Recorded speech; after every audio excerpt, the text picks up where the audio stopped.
I'm Clint, and welcome to Swatches Livestream number 26. We'll be going over the final character submissions for the Daphne and Dagon Stormbrew Challenge, as well as crowning a winner for that and kicking off a new challenge, 2-week challenge coming up. If you're new to the channel, then welcome, and if you want to jump to a specific time in this video, then look for the time descriptions or timestamps below in the description, and it'll get you right to that. Otherwise, we'll be leaving a couple of minutes here for people to join in live, and of course, we'll be taking your questions live from the chat throughout this episode. So if you want to say something to me, make sure you're putting @swatches at the beginning of your comment, so we'll flag it in orange, and it's much easier for me to see it that way. Okay, let me move things around here, make sure everything looks good. That needs to move down a little bit so I can see it. Hey everybody, how's it going? Not that you can tell from that side, but I am on a new machine this week. I bought a new computer. After editing the videos for Patreon this last week, it was obvious that my old machine just could not keep up with the video editing demands. So I upgraded, and I think we will have a better stream now. I'm streaming at a higher resolution at more frame rates. So you guys let me know how it's looking on your side. All right, got quite a few people in here already. Hey, Nikita, Julia, Matthew, good to see everybody. Sylvie, hello, how's it going? Gabriel, hello, Clint, wasn't able to catch your streams for a long time. How have you been? Man, Gabriel, I've been good. Been busy. The last couple of weeks basically been all Patreon stuff. So, hey, thank you to everybody that is a patron for Swatches. And you guys literally make this possible. I would not be able to do this every week or put out the stuff over on Patreon if you did not support me. And we had like 22 people join within last month, which is awesome. Love you joining me there. A lot of great videos, new stuff came out for them. Oh, yeah. Marilo, good to see ya. Solardi, Citronius. Andrea, how's it going? All Night Design, totally hate my finals for this challenge, be kind. Well, I will be as informative as I can be. We had, I believe, 27 final entries. And if you're new, if you're just joining me, let me catch you up to speed here. So we have a 2-week weekly art challenge always going on. This last time was a character challenge. Then we rotate from character to environment to a portrait to a creature. And this time, let me go ahead and show you that. And pull up on it. They were doing basically what would be a commission from, say, D&D, Dungeons & Dragons, Pathfinder, something similar to that. And they were having to do 2 characters, Dagon and Daphne Stormbrew, who are siblings. They're half human, half elves. And essentially they are adventurers who go out and find artifacts and valuables and resell them in their shop. The brother, Dagon, he's a bigger guy, a little heavy set, and he's more of the businessman. She is a mage, and she's more aggressive than he is. So that's the general outline. That's everybody been following that for their submissions. Yeah, I love the content from Patreon. Don't know if I'll be able to send you a painting this month, though. Hey, I'd be able to send me something, even if it's something older. It doesn't have to be recent. It doesn't have to be something you even finished. But send me anything, and I'll give you some feedback on it. For those who don't know, the people at the top tier, which is a limited number of slots, they can send me an image once per reward, and I will send them a 20-30 minute feedback personalized video on it. Christina, yeah, welcome to the live stream. How's it going? Sam, good to see ya. Final 14. I can't quite see the whole thing. There we go. All right, looks like OBS is doing fine, so I'll go ahead and pull that out of the way.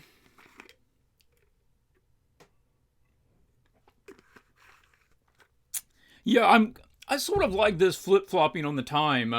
Got a couple of comments here saying that you're able to join the stream now. Matthew 8 p.m. for him right now, so 6-hour difference. You're what, over the UK somewhere, I assume. So yeah, we jump from 2 p.m. to 7 p.m. alternating weeks. So it depends on which continent you live on is when you can catch the live streams at a decent time. Joey says he absolutely loves the latest reward. I feel like I've leveled up without even starting a new drawing yet. Well, awesome, man. Yeah, we got some good stuff. I particularly like the combustion night. George had a great comment, kind of kicked that one off. Nikita, awesome. Like having the second birthday today. Isle of Man. Swatches, it's a small island between England and Ireland. Oh, yes. Okay. Very cool, Matthew.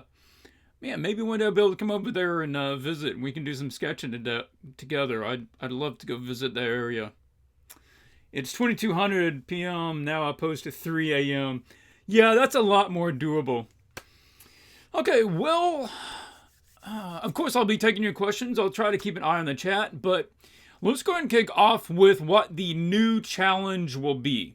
And that way, if you guys want to even be doing some sketching, brainstorming, or researching during the stream, you're able to do that. And what we're going to be doing is this. Here we go. It is Dagon's field journal. And you're going to be doing 3 images out of his field journal. So, as I said in the original description, these are characters you would meet in the Soaring Crypts. Well, that's what I need you to illustrate. So, I'll read it for you. Soaring Crypts. The gamble paid off. More surprising, perhaps, is that the hedge witch was not lying. The old paper scrap was a map to the Soaring Crypts. This find could very well support the shop for years. A haunting yet serene place. At first survey, it resembled a forest of stone obelisks. Veiled in a perpetual mist, the full scope of the area cannot be viewed at once. Multiple trips will be required to properly map it. The crypts themselves stand 3 to 5 times the height of a man, with a diameter of 1 to 2 arm spans. Cylindrical in form, the exteriors are carved with designs and pictographs reminiscent of a wooden totem. The original colors have nearly all been lost to time. The crypt doors are expertly hidden in the surface designs, and with the moss and weathering, it will take time, but I have little doubt it will be worth it. They were the resting place for the Bacta royal family, after all. We were able to force open one door that had become ajar due to shifting soft ground, and in it we found a fully intact burial mask, which will fetch a fine price. Next time, bring anti-venom for the boggy vermin, the big pry bar, and some marker tags. Dagon Stormbrew. So what is your job? To create 3 of Dagon's journal illustration studies. He's a man who's on a plan. He keeps notes. He makes studies so that he remembers and knows what's valuable. You're making those studies. The largest should be a depiction of the area from the ground level as he might see it while exploring. The second, a study of a specific crypt seen from the outside. So give me the front view. Show me what it looks like. Show me the breakdown of its designs. And choose the subject of the last illustration from the following list. You can be a dangerous rope bridge that they had to cross, a poisonous local plant that he identified, the vermin creature that lives in the marshy grasses, a curious stone marker that they come across, or a crypt carving on the outside that has some nice gold leafing on it. You have 2 weeks for this one. As a little incentive and ideas, and these are some images. We got these over the Aquatic Creature Challenge, and it's one of the things that's been stuck in the back of my mind. I appreciate you guys sending these in. These were submissions from other viewers on a previous challenge. And I really liked the journal entry sort of thing, and that's what we're doing. So those are from you guys, and this is a breakdown from the book Dinotopia. Actually, the 3rd book, I believe. Anyway, Dinotopia books have images like this. So that is what we're doing. I need to do 3 illustrations, and it can be like this. you can have a big illustration and 2 of the other smaller illustrations off to the sides of it. Yeah. And I will, of course, be getting this whole breakdown, putting it out on the Facebook group so that you can go download this or reference it at your convenience. And if you're not part of the Facebook group, just go to swatches.group. It will hot link you straight to the group and ask for joining. And I'm pretty much okay, everybody. Yeah, all right, Federico. Yeah, Federico, how's it going? Christina says, cool challenge. Yeah, got to get in on it. Italiano. It's not in Italian. If you need to make a variation, then sure. Yeah, you can do that.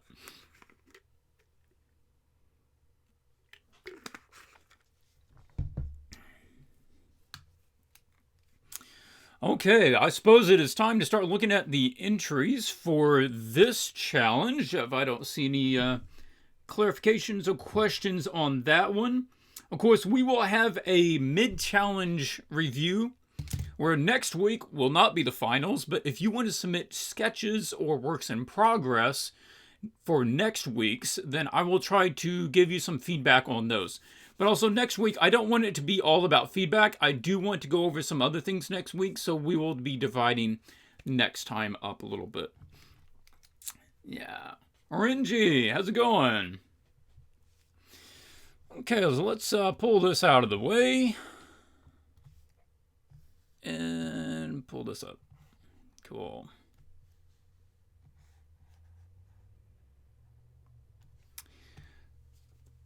You know, I actually want to range by kind. There we go. Keep that separate. So here are the entries for this week. We will just be going alphabetical. And for once, Alessandra, you are not first. Yep, Kitty. Are you jumping up here, Kitty? You know how it is, Kitty. If you come over here during the stream, you have to say hi to everybody. This is Fuzzy. She likes to jump on my desk so that she can jump up there on the shelf. Yeah.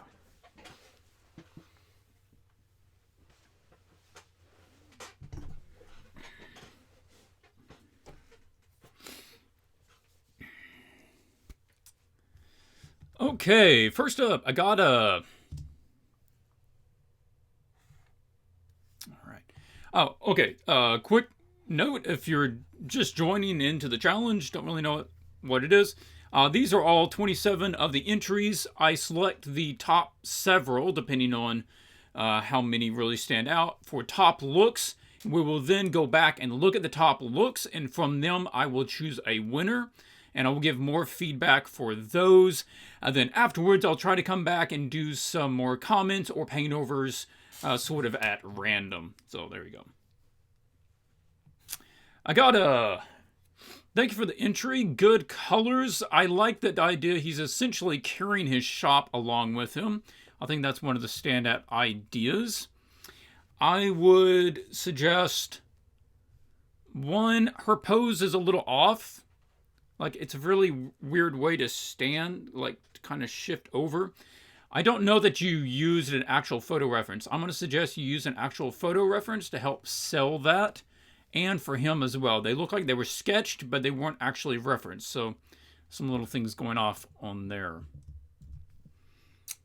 Steve says, I haven't drawn anything for over a month. Now I don't think I can draw anymore. Sure you can.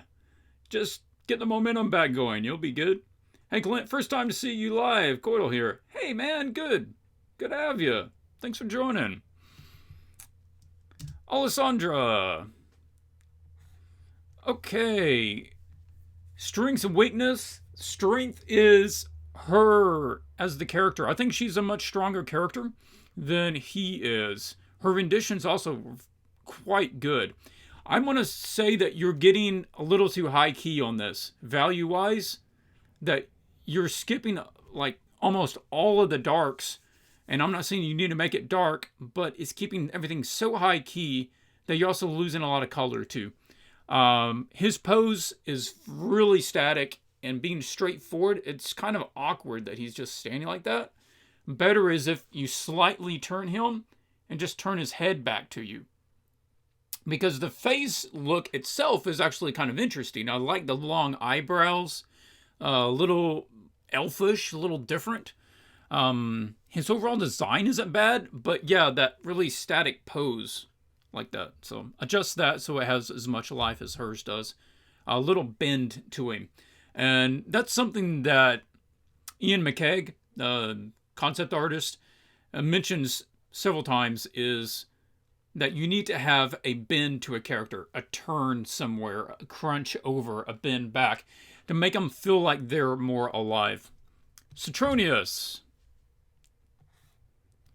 All right, strength. It's very clean. All right, I do appreciate a good clean image. Not a lot of fuzziness or ambiguity going on. The hand, though, it's kind of odd. I'm not sure what's going on there. So I'm going to say you need to now go back with some reference, because this looks like the idea of a shirt and the idea of pants, but that's not how folds work on either one of them. So make sure you're now going out and getting reference and adding that information into your scene to help sell the believability of it. David, yeah, always good to see some other styles. Of course, I'm more from the realistic side, and I think a lot of the other guys here are from the realistic side. But all styles are welcome as long as you're not going completely abstract, because I can't even critique that. That's completely arbitrary. But yeah, something like that. This is even good. Here, I'm going to say that overall, I like the characters. They have a very consistent look. I would buy them as brother and sister. I'd buy them as having a particular culture. I think the colors maybe is where you're losing it a little bit. Like the purple has the chance to really have a good pop to it. And then you introduce the red, which is kind of a sister color that is really, there's more of it than the purple and has more pop than the purple. So consider maybe shifting the red over to the blue side so that the warmest thing becomes the purple, or brighten the purple up. Igor, a fantastic entry. I know a lot of you guys already saw Igor's post out on Facebook. Very high level stuff. But there are some things going on with the shading. I might go back and talk about that. Like along here, there's like a shading of the shadow going up onto that. Why is there a shadow going upwards? Obviously the light's coming down. The same sort of shadow that seems to fall on almost everything. It's very airbrushy, soft, just sort of going around the exterior of most of the stuff. But otherwise, very dynamic poses, very well rendered and clean, and good expressions on the characters. James. Yeah, James, good to see you finish this one up. I remember seeing the sketch. Yeah, I've got to speed this up. All right, we got to get through more stuff. I like the pose. I think that's one of the strongest things. The personality is coming through the pose really well. So I like that. Unless you're intending for her to have a particular, I want to say like small elfish frame, then her head is probably a little big for that body. She's only like 5 or 6 head lengths maximum, and which makes her feel a little diminutive. So just check that if that's not your goal on there. Oops, I hit the wrong button. We skipped. Here we go. George. There was some stuff I really like about this. I particularly like your rendition of Dagon here. And having, he has his sign, his flag back there showing 10% off tomorrow. And he's got, already has like a price on his stuff on the background. He's ready to wheel and deal right off the get-go. So I think that really kind of fits his personality. So I like that. It feels like it needs another pass. This stuff is sort of just blocked in. And I would love to see a continuation of this, where it's got like patches of where he's been, and it's got some sort of information or something written on the outside of the bag. Then I need to know more of the cloth. Is like, what kind of cloth is this, or where are the folds? So yeah, just give it another pass. Continue to add in the layers of information and and like surface textures and stuff. Cat K, really good. Very high, how would I say, execution, rendering on this. There's a lot that I like. Good skin tones, a lot of form going on with that. She's really well rendered, and I appreciate that. One of the things here is the pose on him. He feels like he's not carrying any weight. And it feels like he's just standing upright like normal. Whereas if he has that much on his back, it's going to pull his shoulders back, right? You put on a heavy backpack, it's going to pull this back. It's either going to arch your back backwards, or he's going to carry it by hunching forwards a little bit and getting it up over his shoulders. So keep that in mind with that one. Lazaro. Yeah, that's another one. I think Dagon is the stronger of the two here. And somebody else also mentioned it with the her pose over on Facebook. Sorry. And that leg feels a little off. And this is something to note. Grabbing my mic like that, probably not the best idea. Okay. This is something that I've certainly had to learn, and something you need to keep in mind. That is, not all poses work for all characters. All right, it might be a great pose, but it might not suit this character because of their clothing or their armor or whatever. And I think that's what we're running into with this, is that this cloth coming across here with that on there, and then you putting the glowing bit on the thigh, right on top of the knee, it doesn't work for this character. So that needs to be adjusted for her. So find something else to do with that leg. But otherwise, this is kind of neat. Like, I don't know what he's viewing, but he's got a cool whole selection of stuff going on here. And this, no, I think it needs just a little more love. Feels like a lot of striations and everything. So let's see if we can even that out. Manuel. Jager says, hey, where can I learn to render metal and what to study? I actually did go over some stuff about how to do metal on a previous stream. I can't remember which one it was, but I went over that a little bit. Also, check out Pinterest and Tumblr, or maybe even DeviantArt, for how to paint metal tutorials. And there are some good, pretty straightforward, short ones out there that give you some good tips on how to approach it. Okay, Manuel. I like the outlines. I like the silhouettes. They read well, and I think I get the right stuff from it. But I think we're both in agreement, without even having to talk to you, that it needs more work. All right, the insides are really sketchy and really rough. So my main thing would just be, you need to keep working on it, right? You just have to go back to it, start putting in full colors, start painting out some of the lines, start being very decisive about it, so that it's not left up to scribbles to tell me what's going on, but say exactly what it is.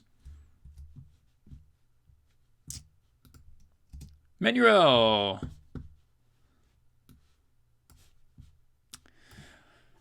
Okay, I like the direction. You're definitely taking her a little different of a direction. Almost like Asian with the hair and the sticks in the hair. We've got an odd design thing going on here. You've got like patchwork leather. But I'm thinking, if you're going to go with patchwork leather, then sell me that she's from like a cold climate. And, you know, make it fur. Make it like she's protecting herself from the cold. Or make it where she's like much more primal. And it's sort of an odd mix between like primal, heavy leather, rough, you know, sewn together. And then like these fancy knives and red and white cloak. There's just this disparity design-wise between those. And you kind of figure out how to blend those two together or run it one direction or the other. The pose, though. I do like the pose. Good character being conveyed from that. Matt Oates. yeah, you were putting your stuff out on Facebook too. Got some good comments out there. Overall, very good. Well rendered, and the attitude of the characters is coming out well. Some of the small things is like the inclusion of a photo texture from the fur, where everything else is hand painted. That's not really meshing well for me. I would prefer to see that hand painted. It's not going to take a lot of work to do that. I mean, you've got a decent reference right there. So I'm gonna try to pull away from just having one little element. It's kind of like if you put a photo element in there, then it needs to be used consistently so that it's not an odd man out. Michael Mills. Not Mills. Mills. Overall, I like his silhouette. Very top heavy, very big. He's got a staff. He's got the lantern down. He's almost like an ogre sort of guy, big like that. So I think that fits the character. That's fine. But it is very rough. So let's move away from having so much texture and stuff. Or did you hand... Is this traditional? This might be traditional. It looks traditional. Okay, then it needs another painting pass to clean it up, start selling the details, and then pull up some references. Even again, you need a little references to knowing, about rendering the faces, hands, things that are generally a little more complex, and take a look at folds as well. So start bringing that information back in. I like the overall direction. I need to actually see some more work on that to understand exactly what's going on in some of this, so I can't critique that too much. Michael says, I wasn't able to finish mine in oil, so I cheated and boosted the contrast in Lightroom. Oh, okay. That's why I was making, like, is it digital? Is it oil? I can kind of see a little of both. And that's fine, too. If you want to do mixed media, I don't have any problem with that either. Michelage. She and he are doing pretty good here. Good, clean renditions. I like her attitude. It's very simple, but you're getting a lot through, especially that face. Just a little downturn to the mouth is nice. The skin tones are getting a bit grayed out. I think you're using a bit too much white and black in the skin tones, and it's graying them out. And you're over contrasting, like it's getting like really dark under his eyes, which gives him a sinister look. And he's not necessarily a sinister character. She's a little more sinister than he is. But otherwise, yeah, you did kind of follow my direction about going a bit more of a pirate feel to him. And I think that fits well. I like seeing that. It goes along. It's more consistent this way. Previously, he was a little mixed-matched. Arillo. Okay, first thing is, I like the style. The angular thing, as far as the nice straight angles and these shapes that you're using, it's a good shape language. And I think that's working for you. Some of the things that I'm going to hit you on is, she's got orange hair. In the brief, I say she has purple hair. It needs to remain purple. All right, you can't take a job illustrating Superman and make him blonde. He's just not blonde.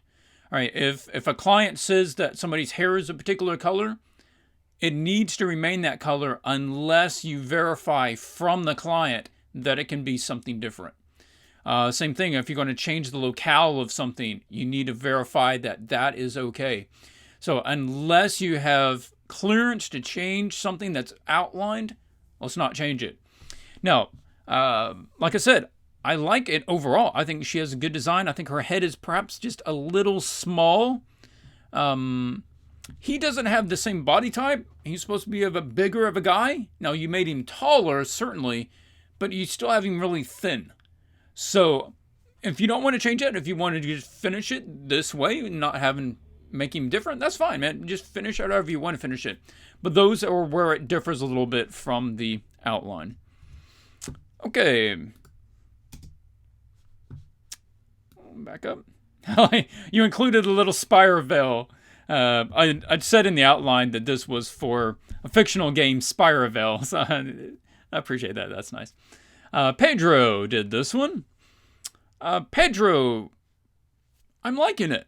All right, his collection of cloth and leather and a couple of metal pieces of armor, that sort of works for me. He doesn't seem like he's carrying that much. He looks like he has a couple of supplies, but I really don't get a merchant, traveling, big guy. Again, you gave him a really lean body type, and that was not in the description. It was quite clearly the opposite. So I've got to hold that. Otherwise, I really like her. She's got a good look to her, good portrait. I think him investigating something is nice. Her pose is very passive, not the aggressive type. Okay, so the rendering is good. The pose doesn't convey her particular character that well, so consider that. Also, if you're going to come in and add the tattoos, which is great, let's knock those down a little bit, soften them out. They're really sharp. Like the tattoo designs are sharper than pretty much anything else on her, and tattoos aren't usually that sharp. You can mute them out a little bit.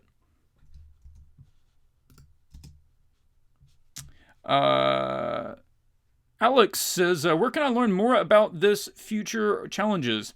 Join the Facebook group. I will put the new challenge outlines out there every 2 weeks, and then we have the catch up every other week on the in-between weeks. And as far as past ones, I don't have them posted up online anywhere at the moment, aside from just going back and watching the previous episodes. You can go see them there. I also have the Discord group, so if you want to go out and chat with people out there, you can do that. All right, Petri. Good body types. Personalities are coming through pretty good. Hers certainly is. I don't know why he's carrying a bomb in his hand, but that's sort of interesting. I do like the overall cloak. That's one of the things I did like about the original sketch. I'm glad you kept with that. And she has kind of a plated, I don't know, is that plated metal? That's something that I want to have a question about. Is like, is that metal or is that supposed to be leather? And then also just style-wise, this is an odd sort of in-between. You have really fine lines. It feels like if you're going to go with lines, there's some better styles or directions to take that. I mean, you can do lines, that's fine. There's some great styles that way. But generally, you want to use the lines a little more strongly than what you're doing right now. Ricardo says, Clint, me and Marco missed the deadline for the challenge. Unfortunately, I hope you can give them a look later. Yeah, maybe if I... Possibly, but yeah, the deadline's the deadline, so they can't be in the running. I won't be able to review them. Also, a reminder, upload the stuff to the Dropbox folder. Don't just put it in Facebook. I will not guarantee that it gets viewed if you put it in Facebook. There's a lot of Facebook posts going out there, and I don't know who's putting what out there. And I don't know to go look for yours out there. I will go look in the Dropbox folder. I will try to supply that in time so that I make sure everybody can get to it. Renato. Oh, a little big. Let's pull it up. Here we go. Okay, I think the outline works. Overall, it works. The lighting is a little odd. Now, like I said, I don't need any fancy lighting, but essentially you've got the same flat lighting on everything, and you can give me a little more than that. You can kind of make it from one point or the other, and it's like the same amount of little foldy texture on everything, and I'd like to see something a little more than that. Or if you want to flatten it out, that's fine too. There are certainly good ways that you can just have them essentially backlit. Not backlit like silhouette dark, but they can be backlit so that it flattens down all the tones. And then you just need to put in a simple little edge light. And that way you don't have to paint a lot of folds. It flattens down all your colors and the values and details. And that might be a quicker way and a more visually pleasing way to pull off the scene. Rishav. Okay. Again, the Spireville. Excellent. Honestly, this is a really good rendition of him. And on her, the thing that bothers me, I feel like she has no neck. Like, her head is setting directly on her shoulders. Now, for him, he's a big guy, so he's like kind of lost his neck to, fat and just big shoulders and stuff. But hers, maybe you're trying to have her head tilted down, and that's why it's lower, because if you tilt your head down, it lowers the visual level of the chin. But I don't feel like the rest of her head is tilted. I just feel like her head is straight on, but it's just lower down. So either we need to like tilt all of the features, or we need to raise her head up a little bit. And that's sort of bothering me. Otherwise, it needs one more pass. The shapes are good. The poses are kind of working for me. But give me another pass where I could get to see the leather. Give me some of the straps, the connections. Give me another level of visual interest to the stuff. Everything is just kind of has the same fat, fuzzy edge. And you can do that, but inside of those, we need to get a little more detail going on. Stefan! Yeah, Stefan, you didn't submit a sketch. I didn't know if you were going to be entering this one or not, but good to have you enter. Always love seeing your stuff. Got a very consistent color between the two of these. That's one of the things I like. They definitely could fall as brother and sister. And for her, I think the pose is kind of what's bothering me with her. And then her face is like very straight on. I get the feeling like she is bending forwards, but we don't actually have the 3D bend to her upper body. So that's why I'm getting the feeling like she's kind of like coming forwards to us, but we don't have the shoulders tilted to us actually. Otherwise, this is a really good design for what I would expect to see them wearing in the game. Like when they're out adventuring or hiking or, raiding tombs, this is the sort of thing that I would expect to see them in. So excellent design, especially on him. Really good collection of bags. That makes sense. Then kind of calling back to the other one, you feel like on this one, he does have that weight on his back. See, you can see his shoulders being pulled back a little bit. You can see where his upper body is being pulled back because of that weight of the backpack. So really good, noticing that and incorporating that into the design. Sylvain. Dagon. Excellent here. Daphne, a little off. I'm not sure if I'm getting her pose. The sort of just bending at the waist and peering over. It feels a little odd. I think it could probably come up with something a little better than that. Maybe you wouldn't have to do a lot of adjustments. But if you had like that, I think of the legs, man. It's like she needs to be turning her legs like she's about to step that way, and that might work a little more. But him, I think he's coming off quite well. Now, all of the colors feel a little muted, and maybe you need to look at bumping those up a little bit. Because like the gold isn't really gold, it's just kind of tannish. And all the colors just feel knocked down a little bit. And the values, your blacks aren't true black. And of course, you don't have to overuse black. I always don't want to see that. But you see, I think you know what I'm talking about. Otherwise, it's good. Yeah, I like the collection. Ted. Glad you got this one painted up. I did definitely like some things about the original sketch, and you've improved upon those for this one. So that was nice to see. I think you adjusted the shield and put it back here. That's definitely better. You adjusted her neck back. That's working well. I particularly like just this little area that you rendered right here. This little gold thing with the strap and the way that you rendered that. That's some fine painting going on, fine execution going on. Exactly the sort of thing that you would expect to see in like a D&D rendition of a character right there. Beautiful stuff going on. And then the shoes, the metal plates on the top. Just keeping those consistent across the two characters. Keeping the color of the shirts. Giving her sleeveless, giving him sleeves. I like it. His expression seems sort of out of it. I'd prefer to see maybe a smile or, you know, something out of his expression other than that. Hers is just passively aggressive, and that's fine. So for his features a little bit. And then let's break this up some, like this white thing. Let's pop that out value-wise a little bit more. We're just getting like one big dark block kind of down there. And then we could get like the brighter little glint you have on some of this gold. We could get a little bit more on these silver ones as well. Timmy, thank you for giving me some good cartoon. This one just, honestly, I opened it up and it just made me smile. I didn't know that you were going to get this finished or not, but really good, clean images, consistent style. I would buy them as siblings. But dude, she's supposed to have purple hair. All right, again, purple hair. That was in the outline.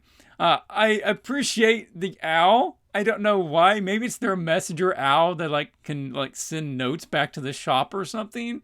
I don't know, but I love it. Good inclusion. You have some subtle texture going on. I think just to break up the flat tones. I think that's a good call. Your line work is excellent. Good shapes. Man, guys, even if you're not doing a sort of cartoony, simple style like this, look at these shapes. These are the sort of shapes that you can be blocking your character in, even if you're going to do it realistic. Why? Because they carry so much good energy to them. The amount of expressiveness in the shapes will eventually even convey through to a more realistic image. So kudos on that. Messenger owl, yeah, Harry Potter. Wooter. Oh, minimize that down a little bit. Yeah, I feel like this one is sort of unfinished a little bit. Maybe I'm wrong. Like his hands certainly feel a little unfinished, where her hand has been given a lot of love, and that works well. Their faces have been definitely given some love. Yeah, if you're going to do anything, face is probably the place to start. So I definitely say that it needs to continue having some work done to it. Her arm and hand look good. The rest of it just needs another pass done to it, right? Wooter says, yeah, I was very short on time. No, I hear you. Okay, so what you did do, what you did accomplish is solid. I'm getting some good colors, shape, and I don't know why his hand is out. Maybe has some bird seed and he's waiting for the owl to come over, because, you know, that would work. Yeah, and again, on this one, I think it's folds. We might have to do a whole stream on just folds. I'm definitely seeing that as a recurring issue. So, Ren just did this one, I guess. I don't remember seeing a one for Dagon. And a note, of course, I usually say this. If you cannot do the full challenge, that if there's like 2 characters and you only have time for one, I'd rather see one done good than 2 done mediocre and you have to rush through them. So they just stuck with 1 character, I guess, and that's fine. This particular character is done pretty well. And I like the cloak. It's different. It's not just your standard cloak. It's got like a feather thing almost going on the outside here, which is sort of cool. And the way that it wraps around. Tattoos are nice. It's a little rough. Like, you've got kind of white over black and the black tattoos. It might work better if you made those purple. It would bring a little more color into it. And then you could have this purple off of cyan thing going on. And then again, folds, the draping of this cloak thing back here. I think you can come up with a better shape than that. This one doesn't tell me much. It's not that visually pleasing. Check out how people have drawn cloaks for like Batman and Superman in the comics. They get some great dynamic bends and stuff to that. Or if you want to go with like the tighter one that loops around things, go look at some of the classic mythological artwork, paintings from the masters, and they'll have like the white fabric, wrapping around the scene. And there's some great things that you can do with fabric like that. And the last one before we go over and look at top looks is Ewan. Ewan, going more for the femme fatale version of Daphne, which could work. And Dagon, I want to think that I saw on Facebook they said that they were running out of time. Maybe I'm wrong. So, the poses...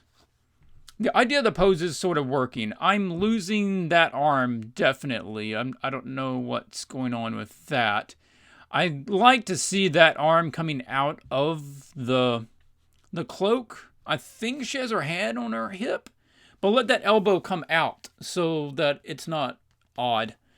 Also, the lighting is making this where this all has basically the same value set, and it's, unless I take a time and attention to try to pick out that arm, it's easy to get lost in with the hip and the waist.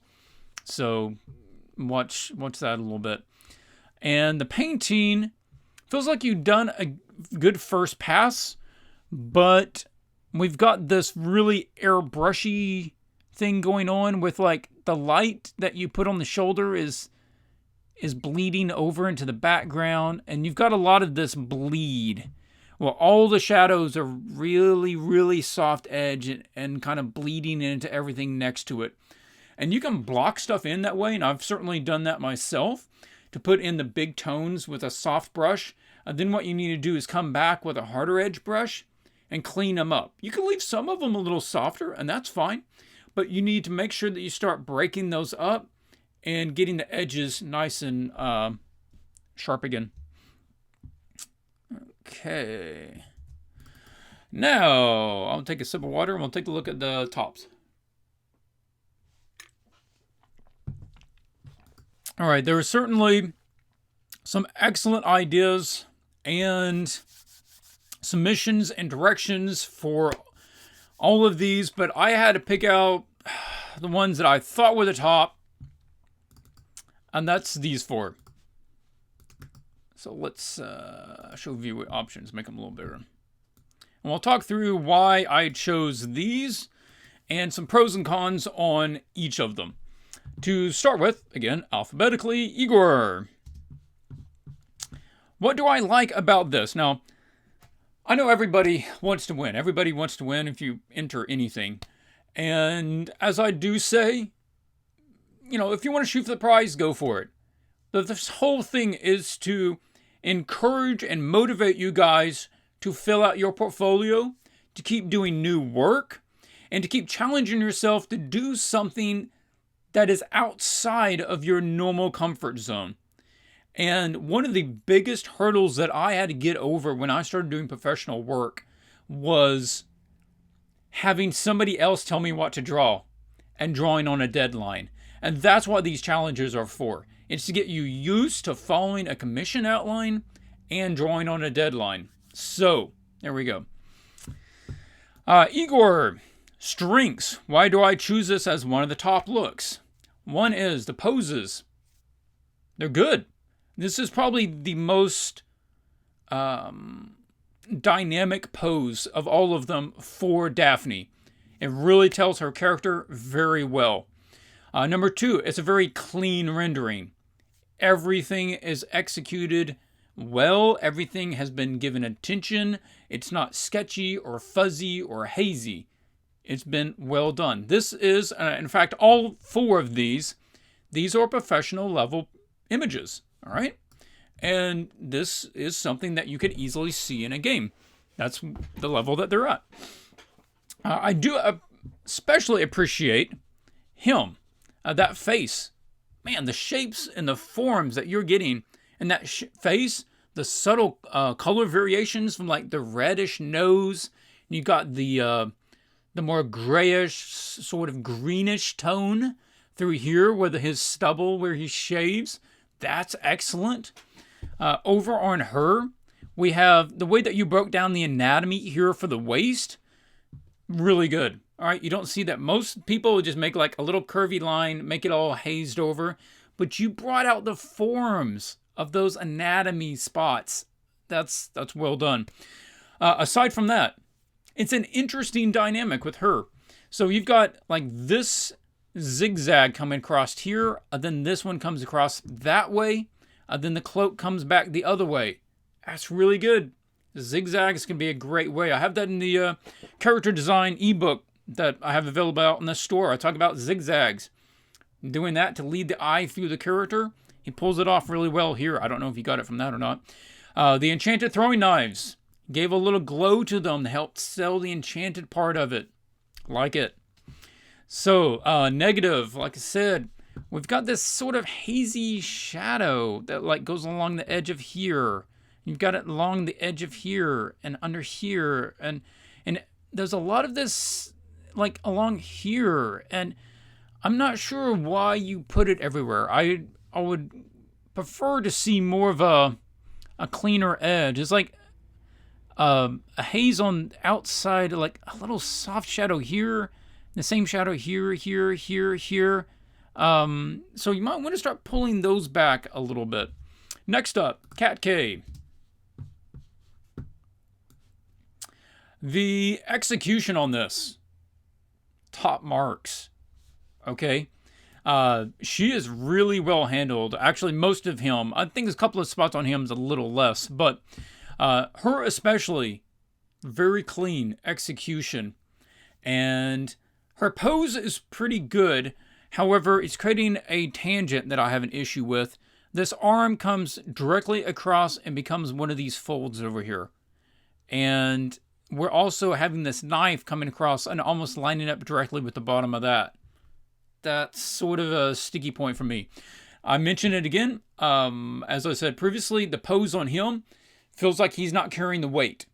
Let's pull those hips forwards.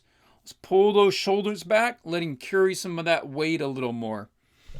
That's a little of a point there. One of the things that most people didn't do that Kat did on this one is give me a little more of the elf. Now, and maybe that's not what she was going for, but that's what I picked it up as. They're half human, half elf. Most people dress them as just regular human. But with these shapes, I get the feeling that she's getting into that kind of elfish magic side a little more. And it gives me a different flavor for her, which is good. Another small thing that you might want to look at is I don't feel like she's got enough waist. Like we've got the bottom of her breast here, and then we've got her waist right there. And then I assume her crotch is like here. And then it's all leg.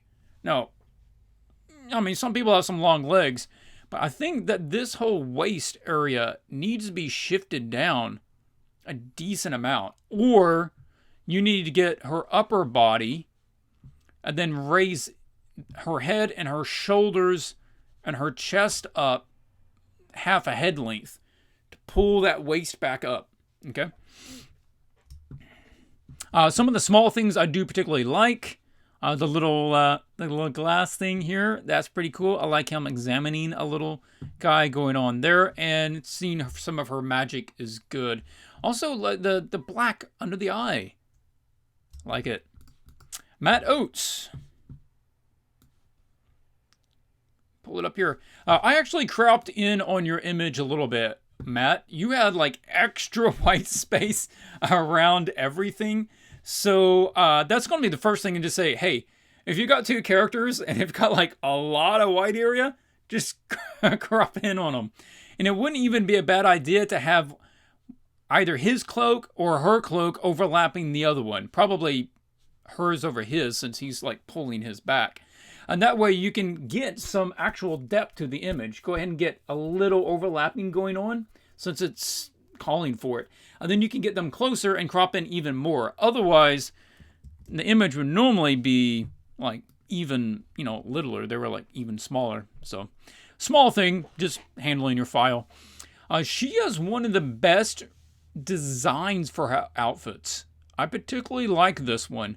It's on that edge of being definitely fantasy, but unbelievable.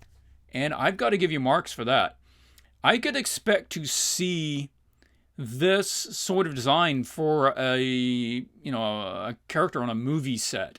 It has that right flavor, and it looks like it could actually be worn. And I also say that it's good that you sold me on the metal. Even from a distance, it's like, that's metal. And I appreciate that. He's got a good character to him. Now, I'm going to assume, I'm giving you the benefit of the doubt here. I'm going to assume that this is like Dagon as he would dress in his shop. Because it would not make sense that he's wearing that when he's out, as, diving into tombs and stuff.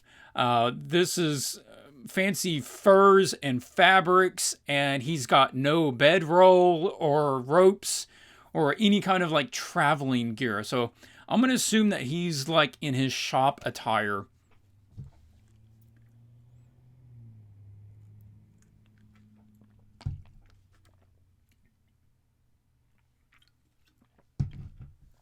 Matthew says, yeah, we'll do next time. I did use some reference for the knife belt. Oh, did you? Okay. Yeah, I went on that he doesn't look like he'd be down in a dungeon. I thought the same thing. So that's fine. If you want to do it, like I said, they don't necessarily have to be as if they were in the same place. Just whatever sells their character. So, first knock is cropping. Number 2, the photo fur. I think you can do better. I think you can paint that. It's not that hard. There's actually some really good simple tutorials out there about how to paint fur. If you don't have a clue how to do it, just go out there. I mean, I've referenced them before a couple of times when I've had to paint fur. And you just start layering it correctly. It's not that difficult. So I'm going to give you on that. Number 2, following that is the skin tones are really getting washed out. All right. I mean, you look at some of these others. Check, like at this one. Look at these great skin tones. A lot of good forms and colors going on there. Okay. And even on cats, good forms and colors going on here. And you see where basically if anything gets lighter, it's immediately jumping to white. So I'm going to say, watch that. Try to bring some of those values back in so they don't get too washed out. I love his expression. All right, that is a good point for me. Then next is, maybe you intended this. I feel like he must be colorblind. He has, and as a design, I think he could do better. He has a green, vest, a green and red vest on top of that, and a purple and blue cloak with gold trim. It's a little garish. All right. And you can go with purple and red. That's cool. Then drop the green. You can go with maybe a green and purple or green and gold. Fine too. But don't have green and red and blue and purple and gold. It breaks it up a bit too much. Okay, last one up is Stefan. Okay. Like I said, love the pose on him. You've got a good expression and character. I'm definitely feeling a character through him.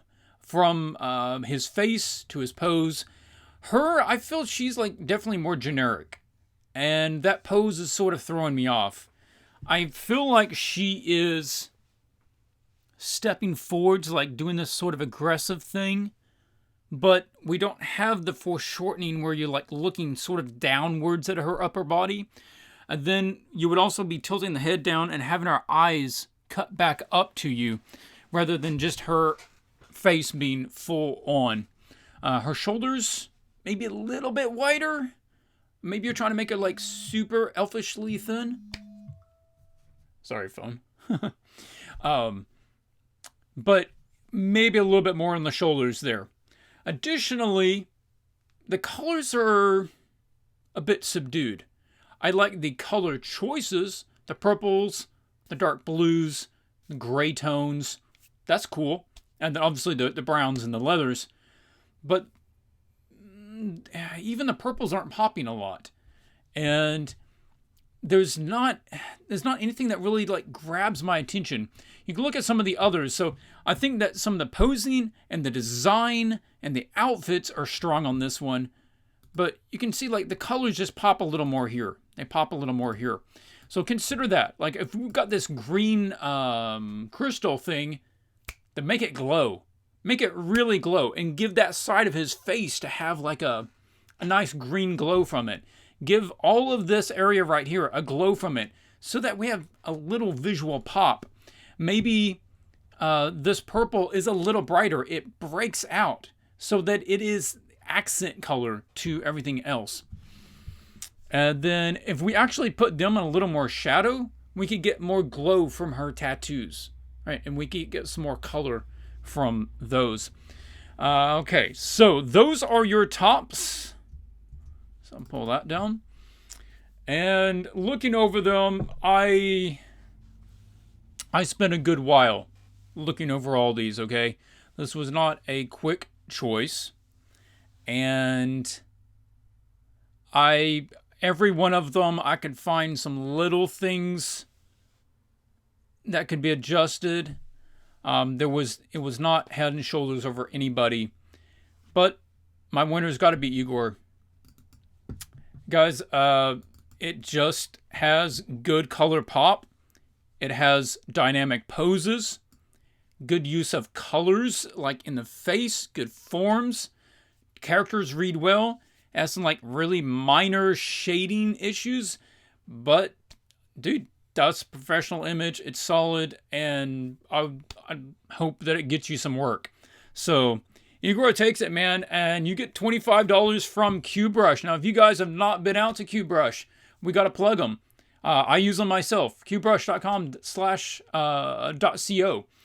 It is a resource that has videos and, I want to say like brushes and photo packs, a lot of stuff with 3D modelers as well, if you get into 3D modeling. And you can use the $25 to get any of that stuff. I know I host my videos and ebooks out there, so you can go pick those up as well. Mark Burnett is the one that started that, and you want to go check it out. He's got some excellent stuff. I've bought several of his videos. I've bought a dozen different photo packs and instructional videos out there, so they're a good resource. I recommend them because they're good resources, and I was using them before they ever started being a sponsor here for the live stream. So yeah, congrats to Igor and to the other top looks this challenge. Thank you so much for joining. Hopefully you guys all got a little something from this or gave you some ideas how to take your own characters.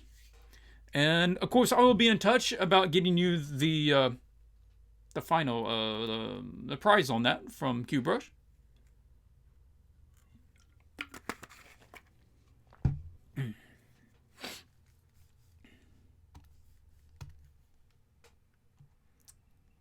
All right, let me flip back over here, see if we, whoa. Oh, I'm trying to move the chat. There we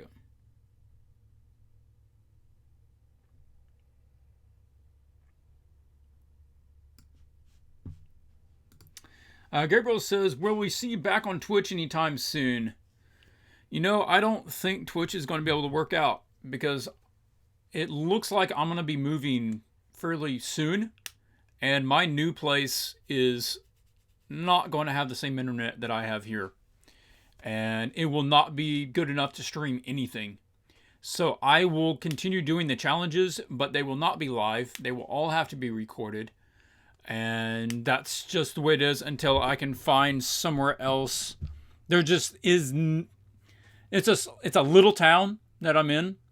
Both the little towns here have very limited rental options, and and finding something in the area that has good internet is unlikely. So if I can and that becomes a possibility, then yes, I would love to. It's not that I don't want to. It's just I don't think it's going to become feasible, and I don't see the point of like streaming a couple of times just right now if I'm not going to be able to going forwards. Yeah, definitely the right choice. Didn't saw the new challenge topic. Did you do it? Tell it already. yeah, we probably have some people joining late, so I'll go ahead and jump over and do a review of the new challenge. That's fine. Yeah, I checked. Most cable companies don't offer it around here. We have so many big hills that it blocks signals. But there is a dish out of the new place. I might be able to get it from that dish.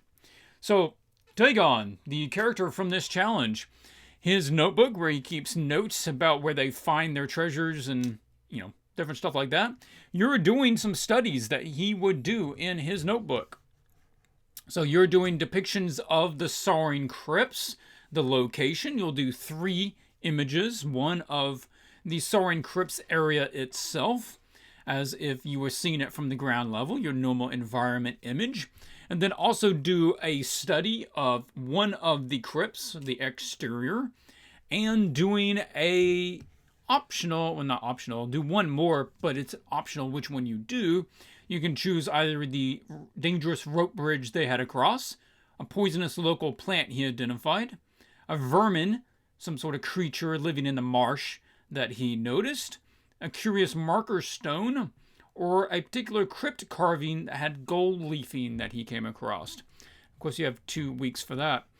So what I'm talking about on this is the soaring crypts are essentially a forest of tall stone obelisk, or you could almost think of them as giant stone sarcophagi that a mummy would be entombed in.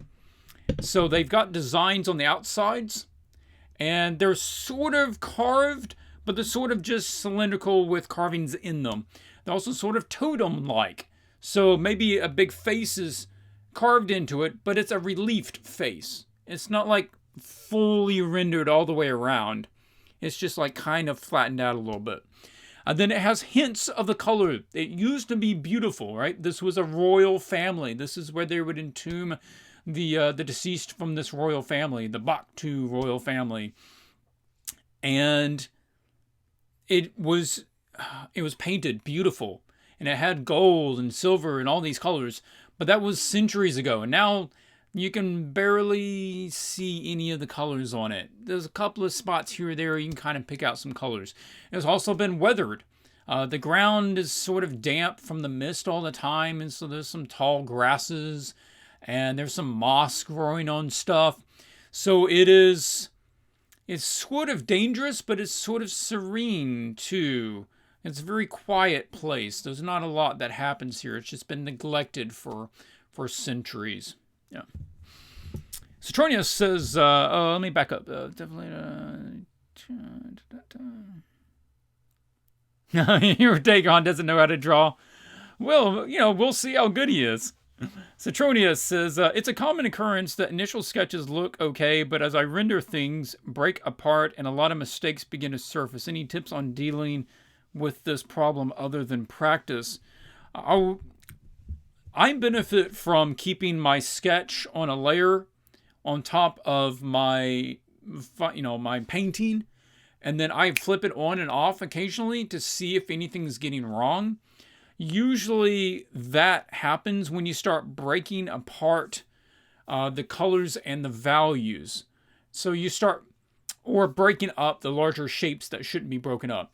So if you draw a shape of a cloak, let's say blowing, then you like that shape, but then you come in and you add another little thing hanging on top of it and you break it up.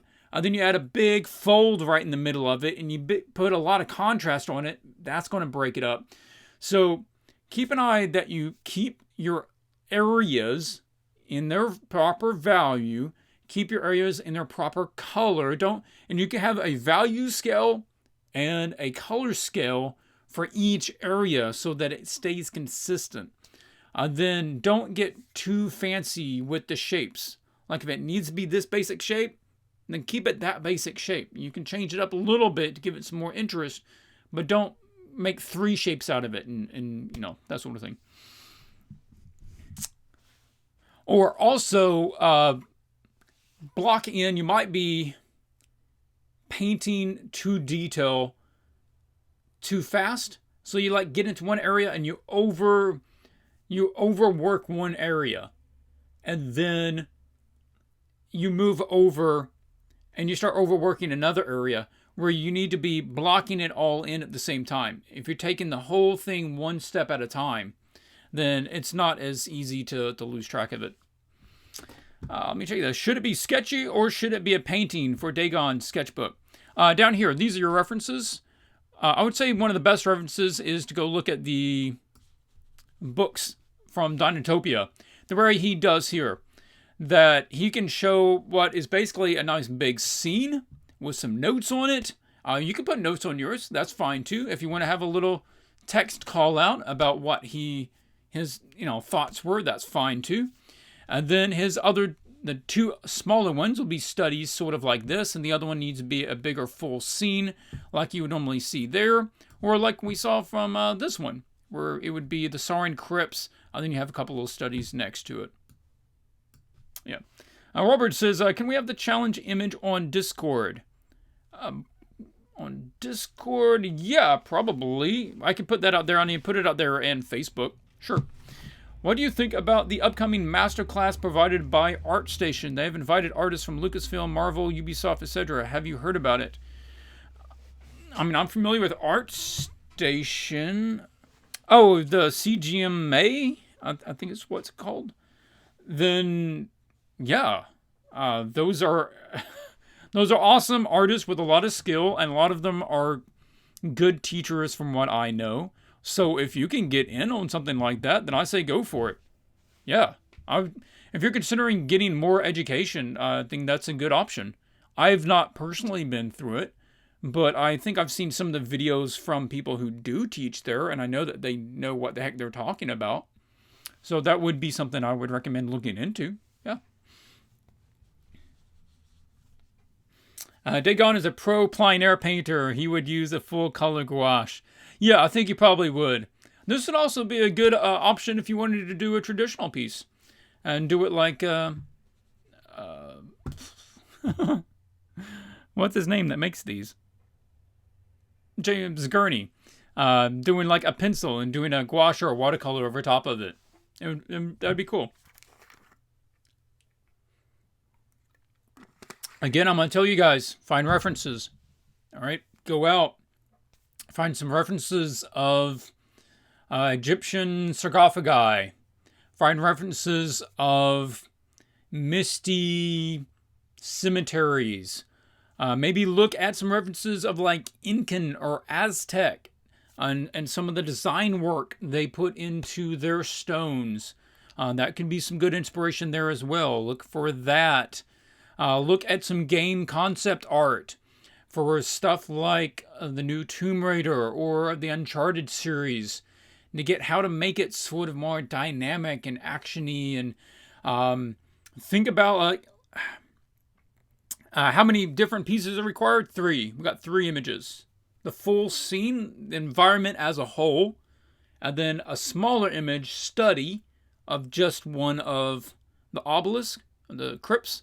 And then a study of one of those other optional things from the list. Yep. And then, what are some questions? Says, what are some good freelance websites to get smaller jobs? I haven't looked up that in a while. You can look at ArtStation as a job board. I think those are mainly for, like, where you would move and take a job in a particular office, from what I remember. DeviantArt has a job board listed. Most of those people want to pay like $5 to have their pet drawn or something. I wouldn't advise a lot of those. You can also look at Imagine Effects. I believe that they have a job board at the magazine Imagine Effects on their website. And then it would be you promoting yourself, right? So like Imagine Effects has a magazine that they review and have features of submitted artworks from artists. So consider submitting some stuff to them. Go to a bigger art convention or Comic-Con and have your work reviewed by an art director from, whatever's available, basically. Find game companies. There are a lot of good big game companies out there. There's a lot of small game companies out there. Just Google for a list of game companies. Look at ones that produce games. You know, if you like doing fantasy artwork, that produce fantasy games. And then figure out how to send them your portfolio. Don't just send it to anybody. Try to find the one for their art submission, whoever their art director is. And then send your portfolio stuff out. So, you know, get out there. Make people see your stuff. Then, of course, be making sure that you are staying up with your gallery, updating your new images on your gallery. Make sure that you have your gallery in a couple of different sites. You know, have an ArtStation gallery, have a, you know, DeviantArt gallery, be posting on your art Facebook on page. That would be good. I'm trying to think what else. You might even go out there and look at like Kickstarter. Look for people not even making like physical games, but look for companies that do mobile games.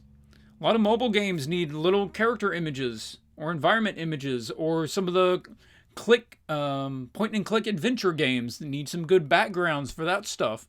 So go find people that make point and click adventure games for mobile. Send them your stuff. You know, whatever fits your style, obviously, or their game style.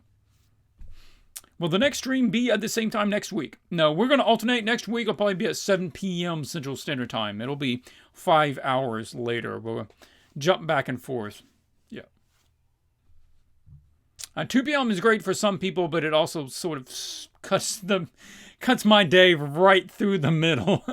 So I don't want to do that every week.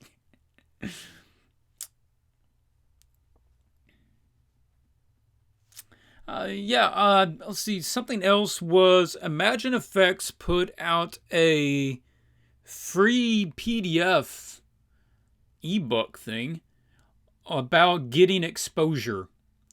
And I glanced through it. I thought it had some good information. So I would Google around for that. I don't remember where I found it, but it's available out there somewhere. Imagine Effects Magazine. Something about exposure or portfolio. Free PDF. Yeah. So that would be a good place to start as well. Yeah.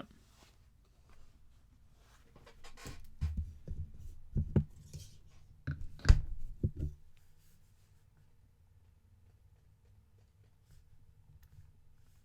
trying to think if there's anything else. Well,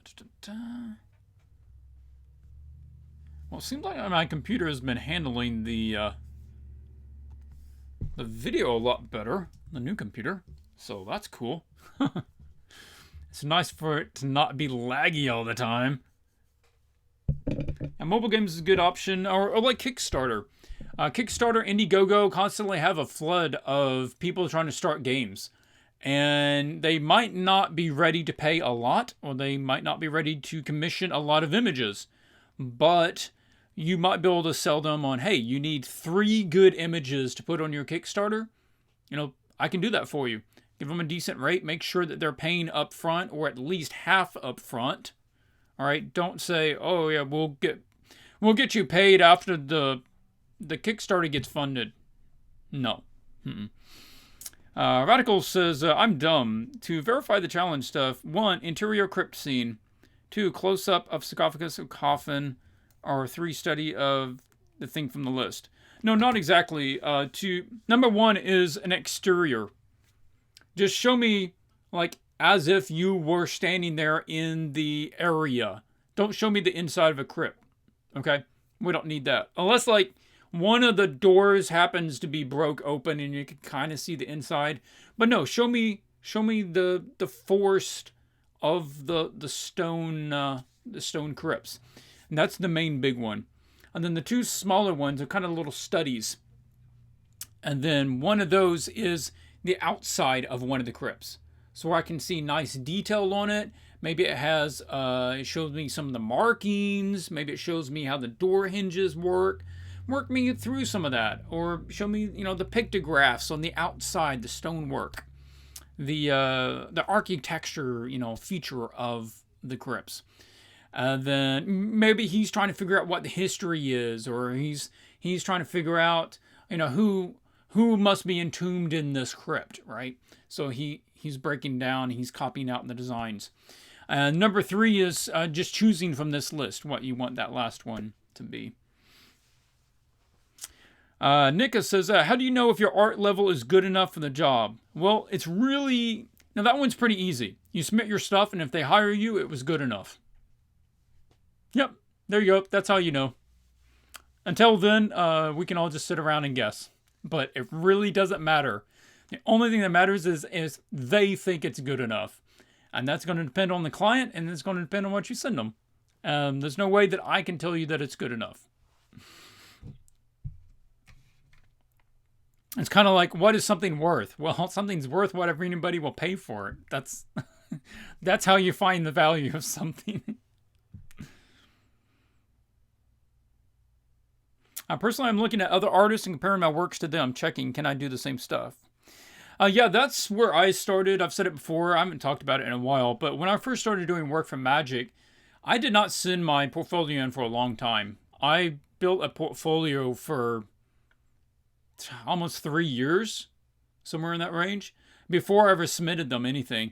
And I worked my portfolio up until I felt like I was producing the same level of work that their current artists were already producing. Because remember, a company has no desire to trade down. Why would they not use one of their artists that they already have to use you if your work isn't as good? They're not going to trade down. So make sure that you're at least doing the same level of work, at least in your own estimation, right? Then that is, more beneficial on your side. But also keep in mind that just because your work might be good enough doesn't mean that they have an opening. They are limited in what they're putting out, right? They don't necessarily have enough work to supply all the artists that want to have jobs with them. Number 2, art directors and companies generally plan this stuff out a long time ahead. So like Magic is... They have teams of artists working on stuff that will come out in 5 years. So, and other games or other projects are similar. And that doesn't mean you have to get in 5 years ahead, but it just means that if you send them stuff in right now, that doesn't mean you're going to get job next week. Even if they like it, you will probably have to wait until the next release of commissions, and that could be easily a month or 2. A lot of companies won't send stuff out faster than every 2 months. Gabriel says, for Magic, you need to get recommended by someone that already works with them, or you can send your portfolio question. Yeah, you can just send them your portfolio. Yeah, they have an art drop email address. It's like artdrop@wizards.com. Don't quote me on that. Just from memory, it's something like that. You can Google for it. There is an art submission email address. And then all of the submitted work goes to there. And then every so often, a group of the art directors there at WotC sit down and they review them. So that's how it works. If you know somebody, then maybe that'll help. But you still have to get your stuff reviewed. Yeah. Igor, yeah, man, you won. You're late, but you took it. You got a really strong piece this week. Great characters, great color. Love the poses, and they were really, really close to what I initially had in mind. You just pulled it out of my head, man. Excellent job. I'm glad you entered.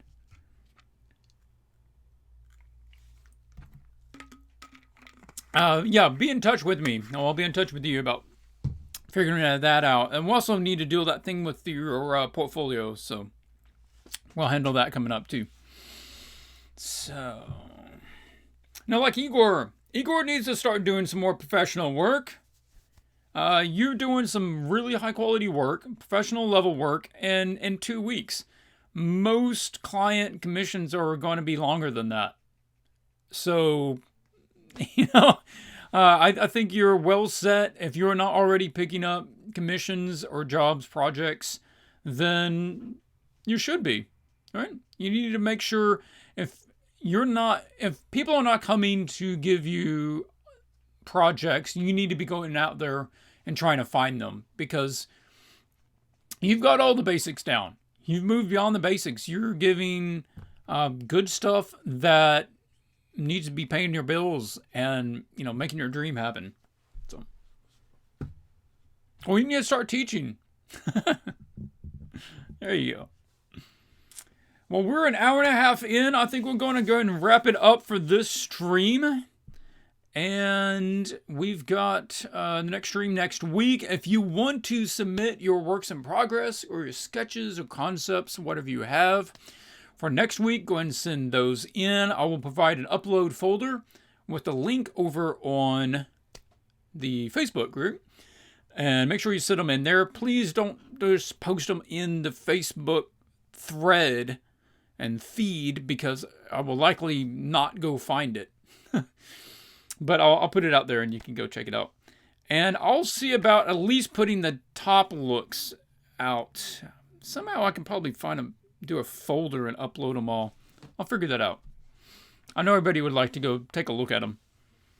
Swatches, no hurry, you're a busy man. I wish I could do a professional work. In a week's time, I'll be unemployed again. I'd love to get any advice on getting them sweet projects.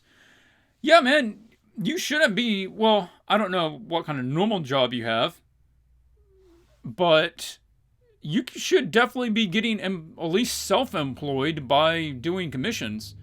I think that if you're not getting projects, it's just because you're not going out and getting enough exposure for yourself.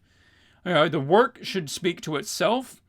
We need to talk about what images you need to put in your portfolio. I haven't gone out to look at your site in quite a while, so I don't know what you're having out there. But we need to pick, 6 or 10 of your best pieces, depending on how many you have to select from, and about who you want to go contact, because that should work. All right, everybody, if you have not joined me out on Facebook, keep the communication going and join the group out there. We've got almost 500 people at the time of this video. That is at swatches.group. If you want to pick up my educational videos or ebooks, go out to swatchesart.com. And, of course, you can check out my own artwork as well. All right, thank you, everybody, for joining me. And until you see you next time, keep drawing.